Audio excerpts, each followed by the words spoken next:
tudo bem? Sou a professora Fabiana e hoje nós vamos falar sobre narração. Vamos começar? Narração, definição, é um tipo de texto que relata uma história fictícia, real ou mescla dados reais e imaginários. Temos os tipos de narrativas. Dentre os tipos de narrativas, nós temos os contos, narrativa curta, que gira em torno de um acontecimento real ou fictício. A crônica é uma narrativa informal que tem como tema o cotidiano, ou seja, o dia a dia. Nós temos também a fábula, narrativa que transmite mensagem de cunho moral, aquelas em que as personagens são animais. A novela, narrativa longa que se desenvolve em torno de uma personagem principal. Nós temos o romance, que é a narrativa longa que envolve várias tramas, como por exemplo o livro Para Todos os Garotos que Já Amei, que até já se transformou em filme. Estrutura narrativa. A apresentação é a parte introdutória em que as principais características do contexto são apresentadas, tais como os personagens, o lugar e o período de tempo, quando acontece a história. Já no desenvolvimento, nós temos a parte que apresenta a sucessão de acontecimentos. Na complicação, é a parte do texto em que se inicia propriamente a ação. Encadeados, os episódios se sucedem, conduzindo ao clímax. Então, o clímax é o ponto da narrativa em que a ação atinge seu momento crítico, tornando o desfecho inevitável. Desfecho é a solução do conflito produzido pelas ações das personagens. O problema que você criou, você finaliza agora. Foco narrativo. Há 3 tipos de narrador. É esse elemento que determina o foco narrativo, ou seja, a perspectiva da história. Narrador personagem é aquele que conta a história na qual é participante.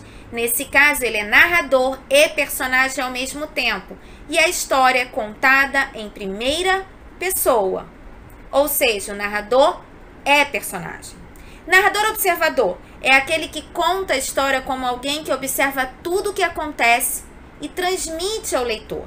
A história é contada em terceira pessoa. Ele não participa da história. Narrador onisciente é o que sabe tudo sobre o enredo e as personagens e sentimentos íntimos. Narra em terceira pessoa e sua voz muitas vezes aparece misturada com as personagens. Discurso indireto livre. Enredo é o elemento que dá sequência a uma história. Em torno dele que se desenvolvem todos os acontecimentos de uma narrativa. Intriga, trama. Tipos de enredo. O enredo linear é aquele cujos fatos seguem uma sequência cronológica. Apresentação, desenvolvimento e desfecho. O enredo não linear confunde essa sequência. Nesse caso, o enredo pode ser apresentado pelo seu desfecho ou ser revelado aos poucos ao longo da narrativa, como, por exemplo, o livro Memórias Póstumas de Brás Cubas, de Machado de Assis. Personagens. Os principais são chamados de protagonistas, enquanto os secundários são coadjuvantes. Tempo. Está relacionado com a marcação de tempo dentro da narrativa, por exemplo, uma data ou um momento específico. O tempo pode ser cronológico e psicológico. Tempo cronológico é sequencial, marcado pelas horas, datas, expressões de tempo, como hoje, ontem, semana passada, por exemplo. Tempo psicológico é aquele que se passa no consciente ou subconsciente das personagens. É medido pelas emoções e não pelo relógio. É bem interessante. Espaço, local ou locais onde a narrativa se desenvolve. Podem ocorrer no ambiente físico, psicológico ou social. Então, nós temos os elementos da narrativa. Quais são eles? Narrador, enredo, personagens, tempo, espaço. Agora, para finalizar, vamos ver os tipos de discurso narrativo. São 3. Discurso direto. No discurso direto, a própria personagem fala, usa-se travessão ou aspas para indicar essa fala. Discurso indireto. O narrador interfere na fala da personagem, contando o que a personagem disse. Por exemplo, ela disse que estava cansada e foi dormir.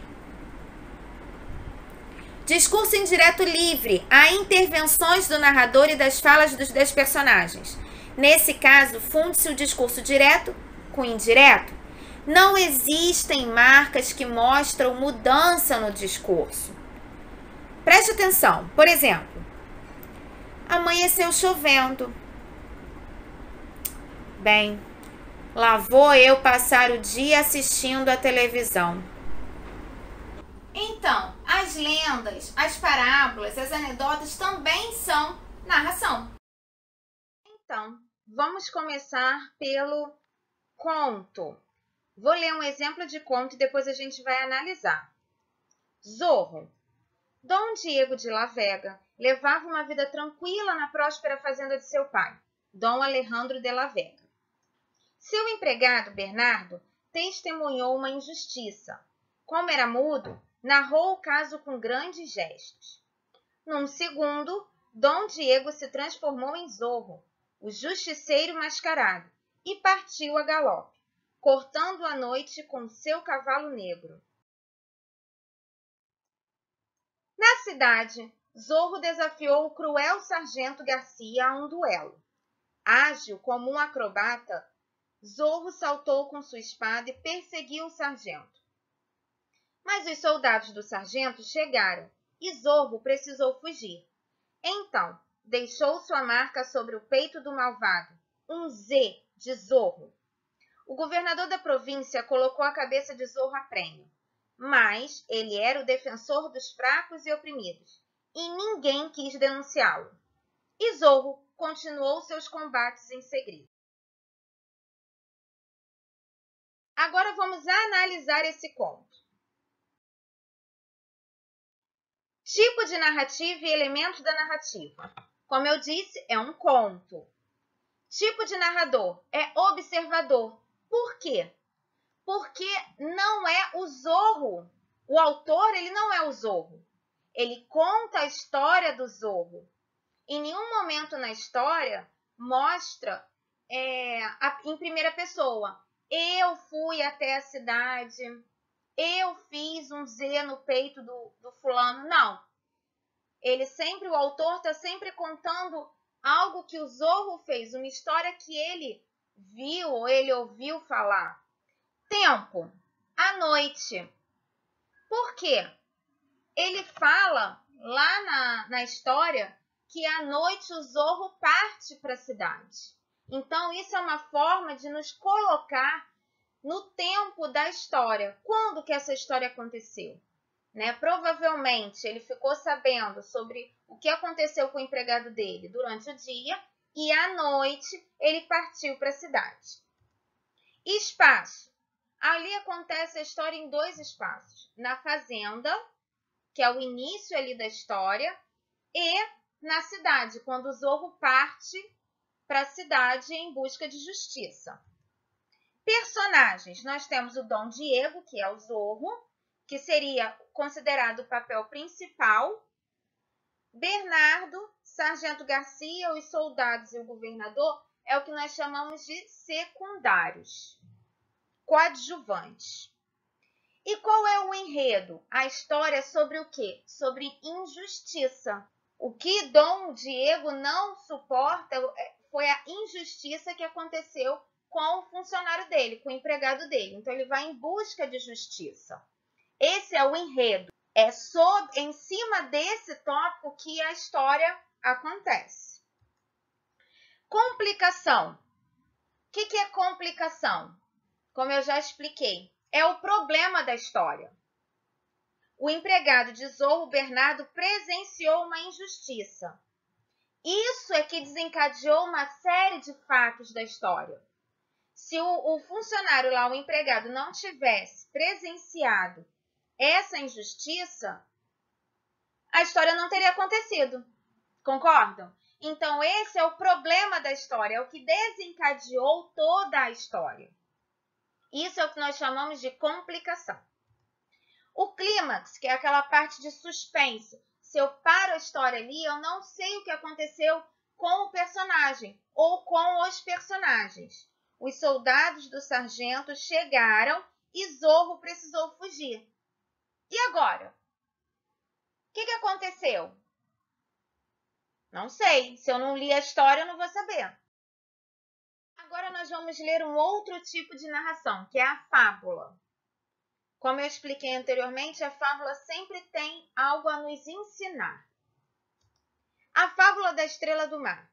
Todos os dias de manhã, um escritor passeava numa praia muito calma, em busca da sua inspiração diária para continuar a escrever o seu livro. Um dia, ao caminhar pela areia, o escritor viu ao longe um menino a correr entre a água e a areia seca. Ao chegar mais perto, viu que o menino estava pegando as estrelas do mar que se encontravam na areia e levando-as novamente para o mar. Bom dia, disse o menino sorrindo e sem parar o que estava fazendo. Olá, por que você está fazendo isso? Perguntou o escritor. Como a maré está baixa e o sol forte, as estrelas do mar vão secar e morrer antes que a maré suba de novo, disse o jovem. O escritor olhou novamente para o menino e sorriu e disse: Acho muito bonito o que está fazendo. Só que existem milhares de quilômetros de praia por todo o mundo. Ou seja, milhões de estrelas do mar devem estar agora mesmo a secar na areia por todas essas praias. Você tem tanto trabalho, que diferença faz salvar algumas se outras milhões vão morrer? O menino agarrou em mais uma estrela do mar, levou até a água, olhou para o escritor e disse: Para a estrela do mar, eu já fiz a diferença. O escritor não conseguiu fazer mais nada durante o dia inteiro. Mal conseguiu dormir e sentiu-se bastante triste. No dia seguinte, como habitual, o escritor foi dar o seu passeio matinal à praia. Mas desta vez, passou toda a manhã ajudando o menino a devolver as estrelas do mar ao oceano. Então, com essa história, nós podemos perceber que ela tem algo a nos ensinar. O que você aprendeu com essa história? Parecido com aquele ditado, né? O andorinha não faz verão, que a gente ouve, né? Então, porque eu não consigo salvar tudo, aí eu também não vou fazer nada? Eu preciso fazer a diferença para quem eu consigo fazer essa diferença. Certo? Então, a fábula, ela tem essa forma, né, esse jeito de usar a história para nos ensinar alguma coisa. Se a gente for analisar quanto ao tipo de narrador, a gente vai observar também ao narrador o quê? Observador. Por quê? Porque ele conta a história de um menino e o escritor, ele não faz parte da história, ok? Então, é narrador ou observador. As personagens são o menino e o escritor. Qual o local? A praia. O tempo. Aqui a gente tem também dois momentos, né? O dia, que é quando o escritor vai caminhar pela praia, e a noite, quando ele cita que o escritor mal conseguiu dormir. Então, a gente consegue se situar quanto ao tempo da história, quando aquela ação acontece. Agora nós vamos ver um passo a passo de como escrever um texto narrativo. Antes de eu escrever um texto narrativo, eu preciso conhecer o quê? A estrutura. A estrutura nada mais é do que saber que uma narração ela precisa de introdução, desenvolvimento e conclusão. Preciso responder algumas perguntinhas que vai me facilitar a escrever essa história. Quando aconteceu a história? é o tempo. Eu vou situar o meu leitor no tempo da história. Foi no carnaval? Foi durante a pandemia? Foi no Natal? Foi há 2 anos atrás? Foi durante as férias de janeiro, de julho? Quando aconteceu essa história? Quem estava presente? Eu estou me referindo aos personagens, e aqui eu já posso direcionar quem será a personagem principal e quem serão as secundárias. Onde as personagens estavam, eu estou me referindo ao espaço. Em que local essa história aconteceu? Ou em quais locais essa história aconteceu? O que aconteceu? Qual é o assunto da sua história? Qual é o enredo da sua história? Como eu vou iniciar essa história? Que é a introdução. Lembrando que lá na historinha do Zorro, o enredo era o quê? A injustiça. O assunto da história era injustiça. Então, qual será o seu assunto? Aqui, eu não quero saber a sua complicação. Eu quero saber o seu enredo, ou seja, o seu assunto. Qual é o assunto da história? Qual é a trama? Qual é o conflito, a complicação? Lembrando que esse é o problema da sua história. Em cima do seu enredo, o assunto da sua história, como que você vai criar o problema? Criou o problema, a gente não pode esquecer que lá no desfecho, na conclusão da história, eu preciso resolver esse problema. Como isso aconteceu? Então, você criou o conflito, a complicação. Qual vai ser o desenrolar dos fatos? Como será o desenvolvimento? E se eu tenho um problema, eu preciso resolver esse problema? E é na conclusão que eu vou mostrar a resolução desse conflito, desse problema. Qual será o tipo de narrador? Vai ser narrador, personagem? Você vai participar da história, além de ser personagem? Vai ser narrador observador, você apenas vai narrar a história? Ou vai ser narrador onisciente, aquele que sabe, que entende lá o interior da personagem, sem que ela precise expor o que sente? Aqui nesse esquema também eu posso aproveitar e definir se eu vou utilizar o discurso direto, aquele usado com travessão, que a gente viu lá na fábula, ou o discurso indireto, que é aquele que eu transcrevo a fala da personagem. Quando eu crio esse esquema, ele me facilita para que eu não me perca durante a escrita da história, ok? Aqui também eu posso definir que tipo de narração eu vou fazer. Vai ser uma crônica, ou seja, eu vou contar fatos do dia a dia? Vai ser um conto de fada? Vai ser uma fábula? Vai ser uma lenda, que também é um tipo de narração? Qual é o tipo de narração que eu vou escolher? Também posso colocar nesse esquema, porque isso vai me ajudar a montar a minha história. Quando eu crio a personagem ou as personagens e o espaço, eu posso utilizar o recurso da descrição para enriquecer a minha história e também facilitar o leitor a compreender como são as personagens e como são ou como é o espaço onde acontece a história. A descrição ela serve para isso. Quando eu estou lendo uma história em que tem descrição, eu consigo criar na minha cabeça como é esse espaço, como é esse local, como são as personagens. É um ótimo recurso para ajudar o meu leitor a se envolver na história. Então, nossa aulinha chegou ao fim. Espero que vocês tenham entendido e tenham gostado. Até a próxima aula. Tchau, tchau!